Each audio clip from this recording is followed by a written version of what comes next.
接下来要出场的是哪两位演员？王一锦、王主任，请两位移步对战区。两位都是今年的新朋友，第一赛段也都带来了非常精彩的演出。接下来要上场的这一位，人看起来是温温柔柔的，但他的段子永远都暗藏许多锋芒。我们掌声有请王一锦。加油加油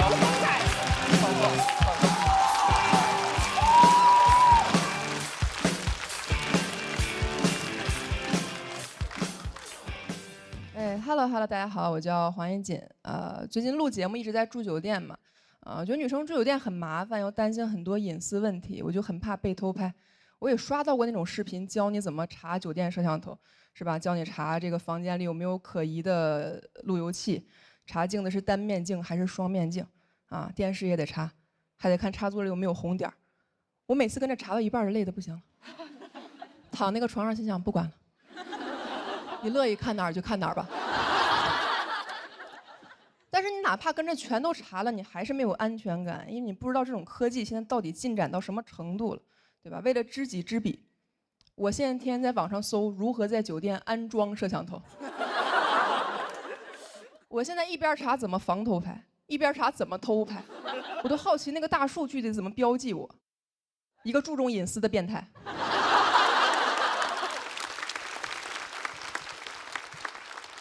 然后现在演出有的时候主办方其实出差订酒店还蛮贴心的，会订那种比较大的房间。人家订大的房间是为了让我缓解疲劳，我住的房间越大我越疲劳。豪华大床房插座实在是太多，我都想要那种小床房。有没有那种小房间？越小越好，光小还不行，最好也没电视、没镜子、没插座、没网、没电、没信号。监狱。也不是我该住的地方啊，这不是那些装摄像头的人该住的地方吗？所有办法我都试了，我现在真的是没招了。我现在住酒店，默认房间里就有摄像头。我现在住酒店，不敢卸妆。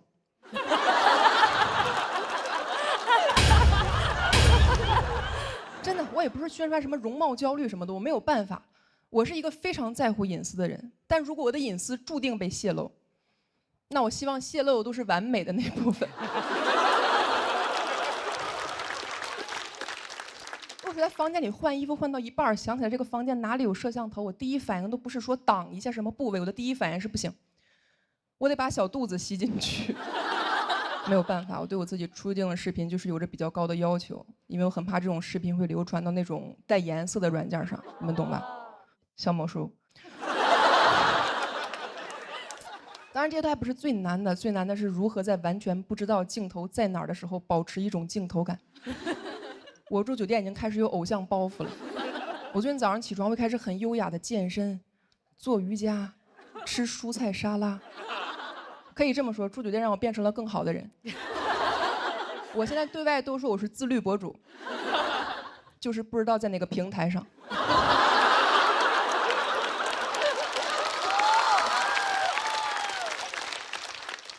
我还有男生朋友会说黄燕金你太夸张了，那我们男生其实也会被拍，但也就没有你这么紧张。我说废话，你当然不紧张了，你在那个平台上会被快剪。我甚至考虑过要不要在镜头前为自己打造一种成功女性的人设。我现在住酒店会对着这个房间里任何一个我认为应该有摄像头的位置下面背英语对话。就这么说吧，我确实是来上海旅游的。但是现在给我打扫客房那个阿姨啊，她以为我是来中国旅游的。我今天早上起来背英语的时候，亲耳听到她和另一个阿姨说：“你说他们老外说话为啥要对着烟雾报警器？”但我前一阵和我妈妈住酒店，我妈问我说：“你说这房间里会不会有摄像头？”我说：“应该有。”我妈说：“行，这回不怕丢东西了。”他说完我都有点悟了，我觉得人痛苦就是因为太贪心了，是吧？你住个酒店，一个消费者又想要安全，还想要隐私，怎么好事都让你占了？有一个不错了，我现在有时候背完英语都对着那个摄像头说，别光看我，看着点东西。我是住酒店时才明白什么叫人生没有彩排，每天都是现场直播。我现在住酒店的时候，这种焦虑已经到了一个什么状态？我平时在家里住的时候，不化妆不敢出家门，现在住酒店，不化妆我不敢回酒店。我朋友前两天看见我就问我，他说黄燕金，你天天打扮这么漂亮回酒店，你说实话，你房间里到底还住谁了？我说出来你可能不信，得有200万人。我现在担心，如果有一天微博私信收到那种99加里面说你火了，你火了，我的心想可千万得是在爱奇艺呀。讲到这儿吧，兄弟。谢谢黄宇的表演，喜欢他这段表演的朋友，千万不要忘记为他投票。投票倒计时，3、2、1，请锁票。再次感谢黄一锦的表演。其实也是，就有点像小海一样，选择了一个应该是在这个舞台上，包括可能脱口秀中都比较少去触碰的一个话题的方向。就是觉着可能这个话题，应该被更多人听到。就是它哪怕效果上没那么好，它绝对是我现在最想跟这个社会说的话。哦，我特别有感觉。然后我以前住酒店，我都没想到这一点，但现在我也不卸妆了。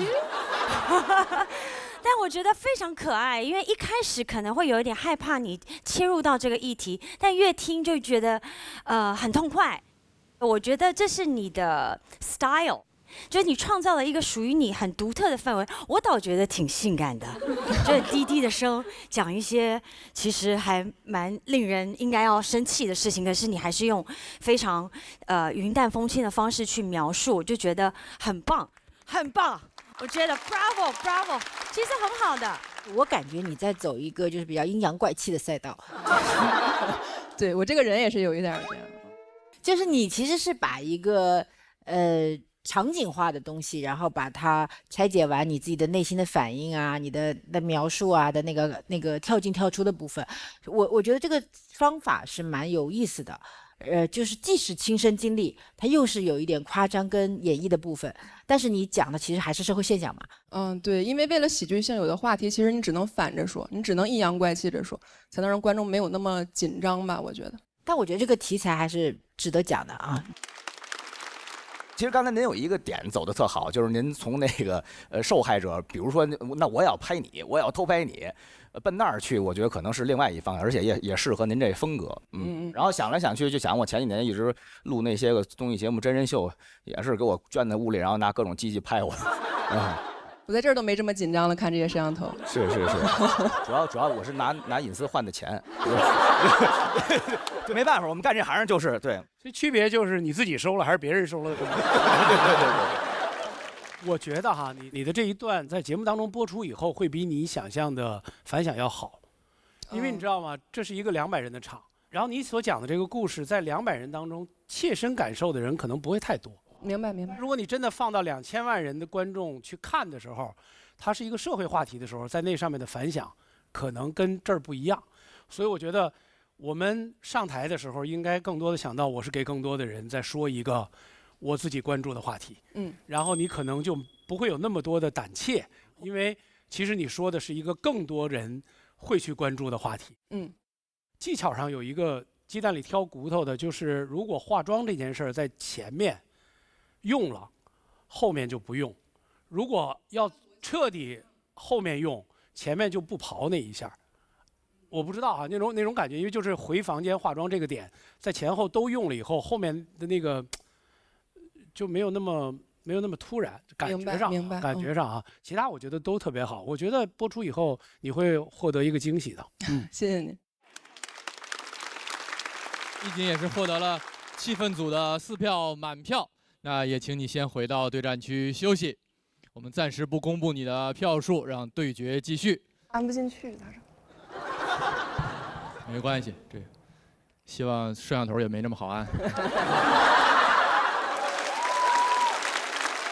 下一位要跟黄一锦 PK 对决的是今年咱们台上年龄最大的朋友，但他其实也是一位新人演员，我们掌声有请房主任。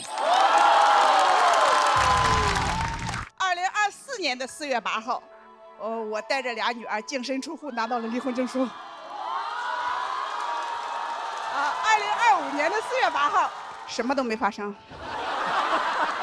我过了一个平静而又幸福的一天。谢谢大家，我是房主任。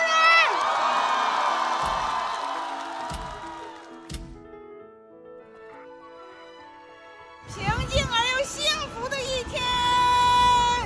你觉得脱口秀给你带来了什么改变？就改变命运了，等于给了我第2次人生。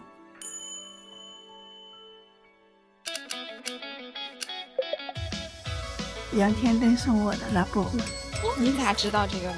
和信息中心主任吗？我要这点信息都没有。上台比赛必备的几样东西：奶茶，男的会让人幸福。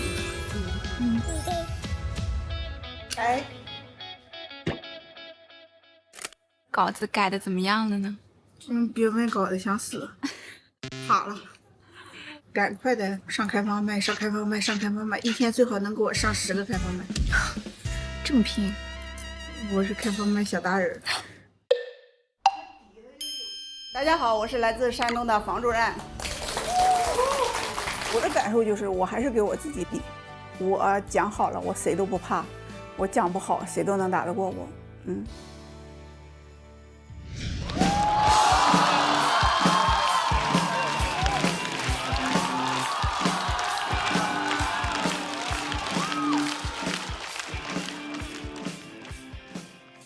大家好，我是来自山东的房主任。没想到吧？老太太也是个参赛选手，我是奔着1轮游来的，稀里糊涂的就进到第2轮了。我也是没想到啊，这节目组他竟然没有黑幕。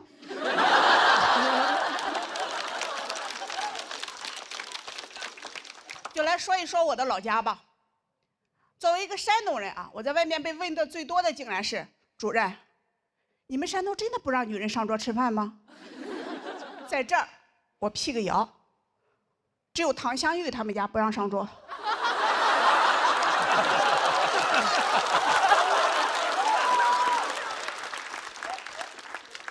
我们家，我做饭的时候都吃饱了。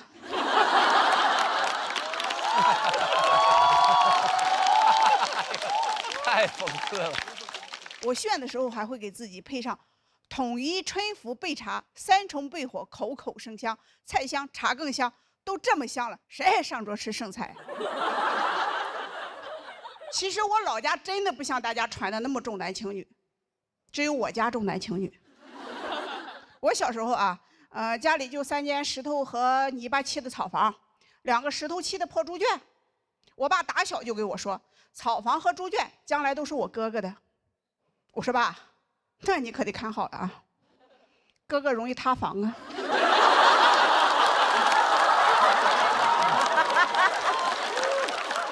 我只有2个女儿，我婆婆说没有儿子的人啊，是不全乎人，就不完整了。离婚的人是半拉人，就是1/2人。我算了一下啊，我是又离婚又没有儿子，我到底还是不是个人啊？我还存不存在啊？我听说薛定谔养的猫是既存在又不存在的。我说哦，原来薛定谔养的是只离婚的母猫啊。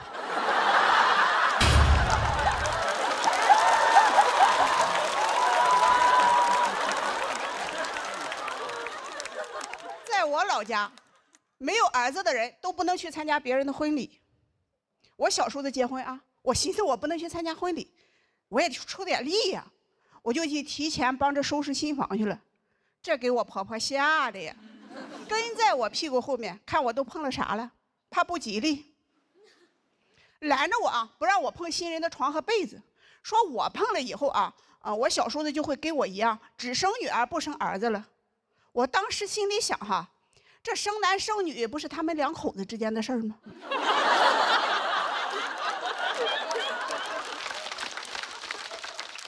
我的参与度咋那高呢？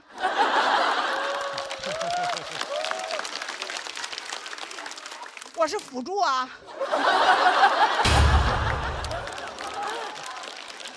我要是真有那本事，他们不应该歧视我，他们应该供着我。给我惹急了，我把全村的被子给他摸一遍。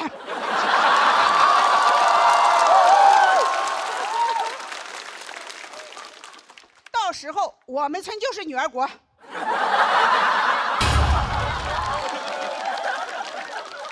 我就是女王陛下。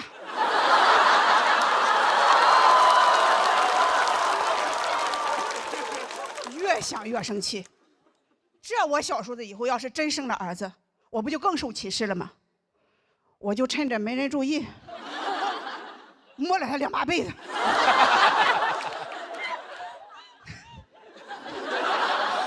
别说啊，我小叔子结婚第2年，一胎生了2儿子，我也感到很奇怪。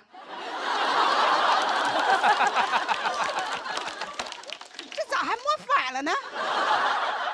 难道我的体质跟别人是相反的吗？我要早知道我这么灵哈，我摸的时候就该摸他个10把8把的，让他生10个8个儿子，累死他。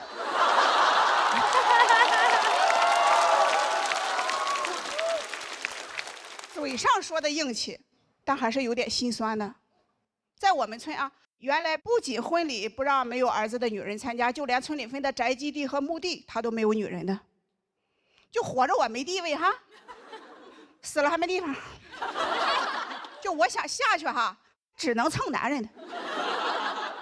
别人都说婚姻是爱情的坟墓，我都羡慕了。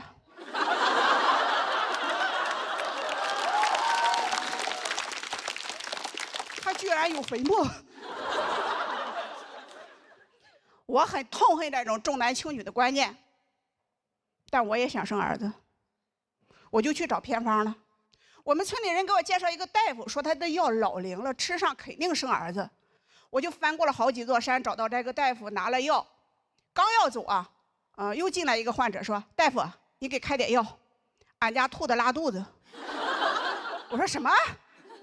我这才知道啊，他是个兽医。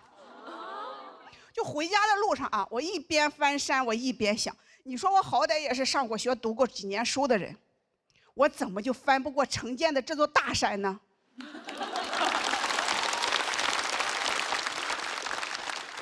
兽医开的药，我怎么就不能吃？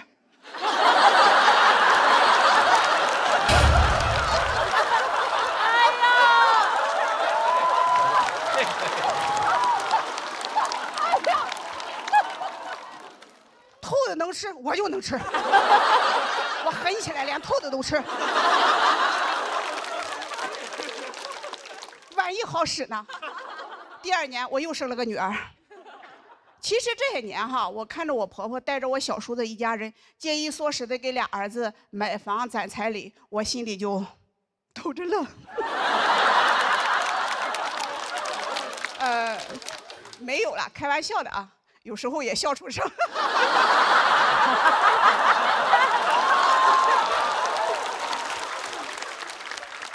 但是在我们村啊，女儿再怎么优秀，还是会受到歧视。哪怕是亲戚之间，她也会攀比。有孙子，她就是王炸。我说我女儿1个月工资1万多，我堂哥说我有孙子。我姐说我女儿在上海买房了，我堂哥说我有孙子。我姐说我也有个孙子，我堂哥说我有3个孙子。我说你累得跟个3孙子似的。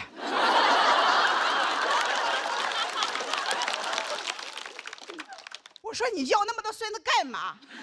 你要去移山吗？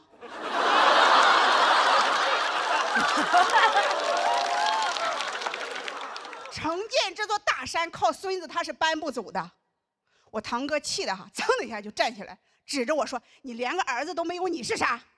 我也噌的一下站起来，我说：“我是女王陛下。”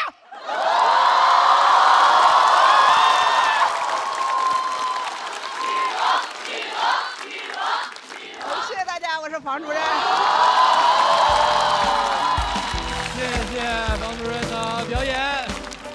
喜欢他这段表演的朋友，千万不要忘记为他投票。投票倒计时，3、2、1，请锁票。掌声再给女王陛下。还是天真姐先说吧，肯定很有感触。对，就是房主任第一赛段的表演，我觉得的浓度的烈度的好笑程度，都是这个节目我觉得可以排进前几名的一个表演。然后其实我本来第一赛段是有点担心房主任，因为你讲你的人生故事，我怕就是是不是第一集已经用尽所有的力量。然后我今天听到的时候，我觉得你是一个持续创作者，又经历了很多很丰富的人生，所以我相信你可以有更多的好的表演给到我们看见。非常谢谢你。房主任的女儿是不是今天也在现场？在哪里呀？他们？就别提他俩，就因为他俩，我觉得我现在血压都快干到300了，太紧张了。他们不来我老轻松了，他们一来我太紧张了。2楼是我们很多演员的亲朋好友们，也谢谢你们来到现场支持他们。我是我妈的大女儿。您不会就是二女儿吧？这个就是吃那个兽医的药生的二女儿。是第一次看到妈妈在舞台上吗？看过我妈一个开放麦，第一次在这个爱奇艺，然后这么大的舞台看我妈，哎，有点紧张了。我也太紧张了，就因为他俩来，心咕咚咕咚的跳。我觉得我妈这么多年，哎，说实话，我这样说有点卖惨。我觉得我妈这么多年，闺女不说，马上我们以后都是好日子，妈妈马上就能给你们一个家。就虽然说我妈没有生儿子吧，但是我觉得生闺女不比儿子差，说真的。对。我希望我妈妈就是能一直保持这个算是独树一帜的风格吧。我希望她能就加油，我们就是不管顺庸如何，就开心就好。希望大家听了也开心。我相信就是家人在现场，一定既是压力，也是动力，很紧张，但是演得很好，我想这一点观众都把热情给到了。马老师应该也是第一次现场看房主任的表演哈。对，您是全场年龄最大的选手，然后到他这儿他就直接 Q 我，我也不知道什么意思哈。其实我知道啊，在后台嘛，我在后台，我在上台之前，我其实还信心满满的啊。结果阎鹤祥路过的时候，阎鹤祥老师一脚把我脚给我踩中了。我确实康呀，这是。就那一刻啊，我在0.01秒之间做了段数学题，我在飞快的计算，我说倒下呢，我还是身残志坚的上台来比赛，就是我就想倒下，我觉得我以后养老有保障了。阎鹤祥老师在后台被扣到了，说是王建国他爸爸，然后对面有个老登。明明比我岁数还大，他说刘洋带他妈妈来了。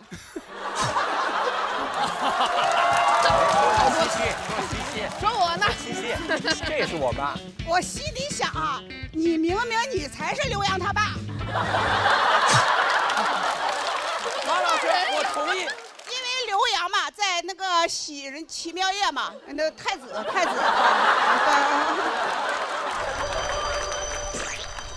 我还太子，我那么惨。你看，这个秘密都保存了这么多年了。今天您给说出来了，哎，但是我还是很为刘洋骄傲的啊。谢谢爸爸。我也为你骄傲。谢谢妈妈。好感人的一幕啊！这是什么爱奇艺保卫战？这是。宫斗，又女王又太子。